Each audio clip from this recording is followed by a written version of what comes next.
जय महामाया एस्ट्रो यांत्रिक चैनल पर आप लोगों का स्वागत है। आज हम पाठ 19 में आ चुके हैं। हम आज भाव के बारे में पढ़ेंगे। यह जो सामने आपको एक चित्र दिख रहा होगा जिसमें 12 खाने हैं, 1 2 3 4 5 6 7 8 9 10 11 12।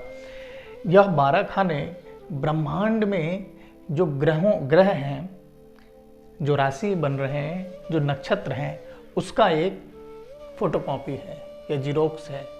वहाँ की जो स्थिति है वो यहाँ पे निर्धारण कर दिया है हमारे ऋषि मुनि ने। हम इसके बेसिस पे बताते हैं कि जातक या चराचर जगत पर किस प्रकार से ग्रह राशि के साथ मिलकर क्या भाव, क्या फल देंगे, तो उसके बारे में जानेंगे हम।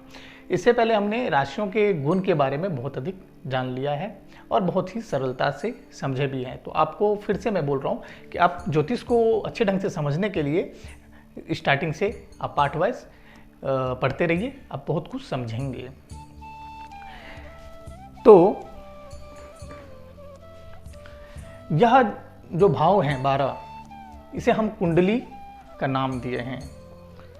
इसका अलग अलग नाम हो सकता है, लगन कुंडली, चलित कुंडली, जन्म राशि कुंडली, नमा, दृष्टा, अलग हो सकते हैं। लेकिन हम अभी कुंडली के बारे में, लगन कुंडली के बारे में बात करेंगे। अब कहीं पे भी स्टार्ट करेंगे तो इसको लगन मानते हैं। अब लगन का अर्थ यहाँ पे आप लोगों के लिए होगा कि लगन होता क्या है। लगन जब पूर्व क्षितिज पर, आप चाहे तो लिख सकते हैं, लगन जब पूर्व क्षितिज पर राशि का उदय होता है तो वह लगन कहलाता है। जिस समय राशि का उदय होता है वही लगन कहलाता है। अब इसके लिए हम विस्तृत से जब लगन स्पष्ट करेंगे तब तो बताएंगे ही, लेकिन फिर भी आप एक बार समझ लीजिए। ये पृथ्वी है या ये हमारा ब्रह्मांड है और यहाँ कहीं पे हमारा पृथ्वी है। ये अपने अक्ष पर रोटेट कर रहा है और ये जोडाइक साइन हमने जो बताया था 1 2 3 4 5 6 7 8 12 हो जाते हैं।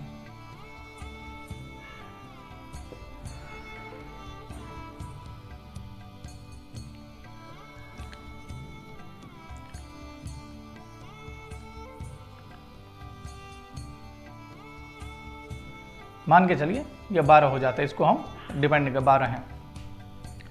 अब यह सूर्य यहाँ पे क्रांति वृत्त में चल रहा है, ये भूत चक्र पर चल रहे हैं।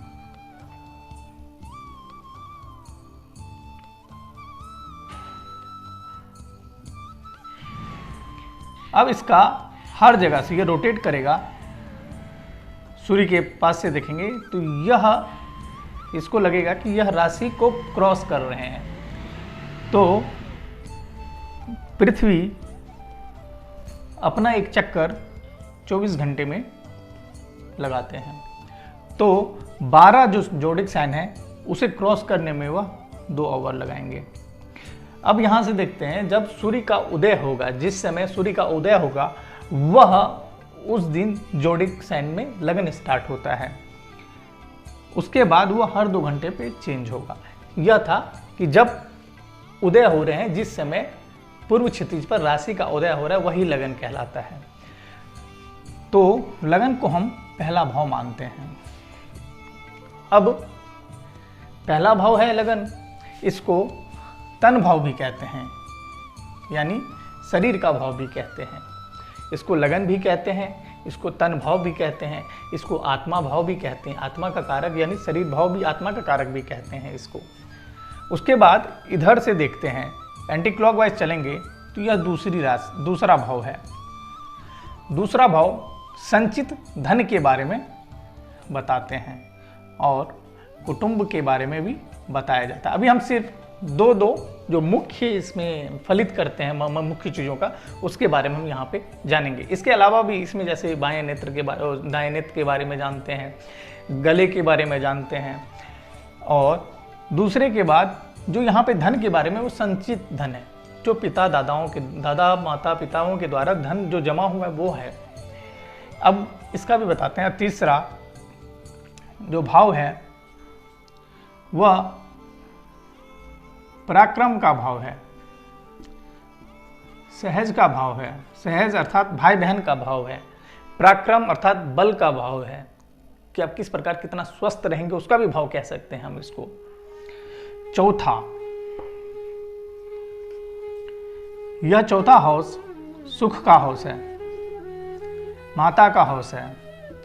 सुख किसी भी प्रकार का सुख हो हम इससे जानेंगे, जैसे गाड़ी घोड़ा का सुख हो, चाहे स्त्री का सुख हो, चाहे स्वास्थ्य का सुख हो, चाहे नौकरी का सुख हो, चाहे व्यापार का सुख हो, किसी भी सुख के बारे में अगर हम चर्चा करेंगे तो हम चौथे भाव से देखेंगे। पांचवा हाउस अब आता है।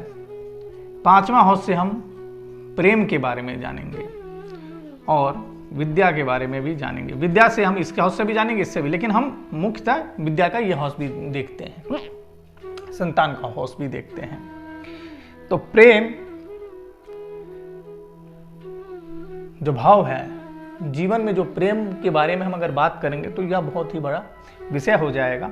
तो प्रेम के लिए अभी बाद में कभी विशेष से टॉपिक पे हम बात करेंगे कुंडली से प्रेम के बारे में, लेकिन ये मुख्यतः प्रेम का भाव पंचम भाव है और विद्या का भाव भी है। छठा भाव रोग का भाव है, शत्रु का भाव है, कर्जा का भी भाव है।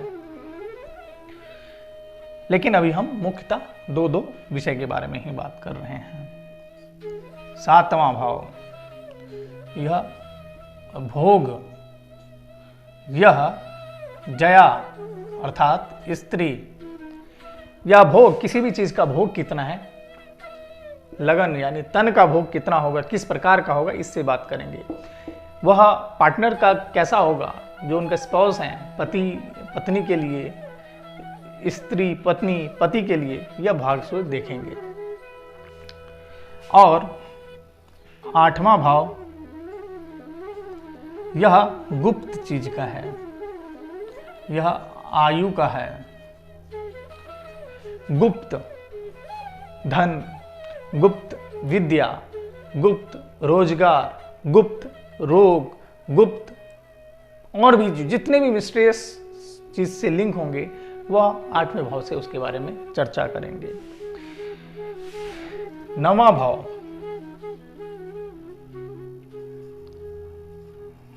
भाग्य, नवां भाव भाग्य है। भाग्य का जो निर्धारण है मुख्यतः वह पिता के थ्रू भी होता है, यानी जिस परिवार में आप जन्म लिए हैं, अगर जन्म एक ही समय होता है, आप मान के चलें दो बच्चों का, दो जातकों का जन्म होगा, हो सकता है थोड़ा सा भिन्नता रहे, कुंडली सेम होगा, लेकिन वह एक अंबानी के घर में हो सकते हैं या एक अदानी के घर में हो सकते हैं और एक निम्न वर्ग के कार्य करने वाले के जातक के घर में हो सकते हैं। भाग्य दोनों का है, तो वह डिपेंड पिता पे भी करता है। नामा हाउस पिता पे भी है, जब तक वो डिपेंडेंट है पिता के ऊपर, तब तक वो पिता का विचार नवे भाव से किया जाता है। दसवां भाव कर्म का भाव है। कर्म अर्थात कार्य का भाव है। आप किस प्रकार का रोजगार करेंगे, व्यापार करेंगे, कैसा करेंगे, तो यह कर्म पे डिपेंड करते हैं, या किस तरीके से आपका कर्म क्षेत्र रहेगा। और पिता का भी 10वां है। यहाँ पे माता है तो यहाँ पे पिता भी है। सुख है तो कर्म के आधार पर सुख का निर्धारण किया जाएगा। देखिए अपोजिट देखिएगा कितना होगा। तन है या स्वयं है आप, जया आपकी पत्नी हो गई। एकादश हाउस ये अय का है। अय मतलब अर्निंग, धन किस प्रकार से होगा, जो आपका इनकम है वह किस प्रकार का होगा, कैसा होगा, कितना होगा, यह डिपेंड करेगा आपके एकादश भाव से। अब यहाँ पे द्वादश भाव आते हैं, जिसका वय है, ये अय ये वय भाव कहा जाता है इसको, द्वादश भाव को। वय किसी भी चीज का जब हम निर्धारण करेंगे, किसी के धन का वय के बारे में तो द्वादश हाउस करेंगे, लगन का वय के बारे में तो द्वादश हाउस के करेंगे, और यहाँ पे पराक्रम का वय तो यहाँ से देखेंगे, हम आदमी के सीखेंगे। लेकिन यह जो बेसिक चीज है वो भाव है। यहां से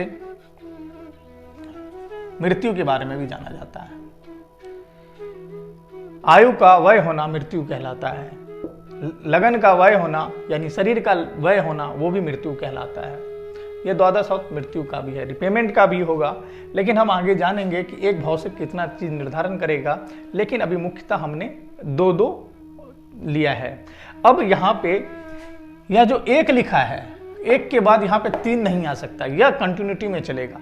यह बिल्कुल ऐसे चलेंगे 1 2 3 4 5 6 7 8 9 10 11 12 12 भाव हैं, 12 राशि है, और उसी 12 भावों में से राशियों का हमने निर्धारण हुआ है। जैसे कि अब यहाँ पे कहीं कहीं पे आप संचय करते हैं, संशय में हो जाते हैं कि जहाँ से 6 लिखा हुआ है, अगर कहीं कहीं पे यहाँ पे देखेंगे 6 लिखा है तो इसको कन्या का लगन यहाँ से स्टार्ट नहीं करेंगे। 6 हो गया तो यहाँ पे 5 4 3 2 1 यहाँ से स्टार्ट नहीं करेंगे, लगन इसको नहीं बनेंगे, लगन यही रहेगा।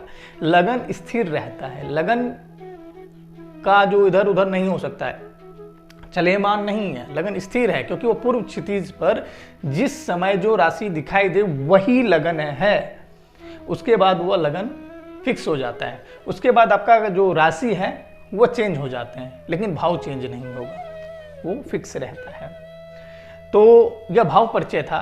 भाव परिचय फलित ज्योतिष के लिए सबसे इंपॉर्टेंट है, बहुत महत्वपूर्ण है। इसके विषय में अगर कोई भी संशय हो, कोई भी प्रश्न हो, तो आप कमेंट बॉक्स में लिख सकते हैं या अन्य माध्यम से हमसे संपर्क कर सकते हैं। और मैं यही कहूँगा कि आप पाठ को लगातार पढ़ते रहिए और सरलता से ज्योतिष को समझते रहिए। तब तक के लिए धन्यवाद।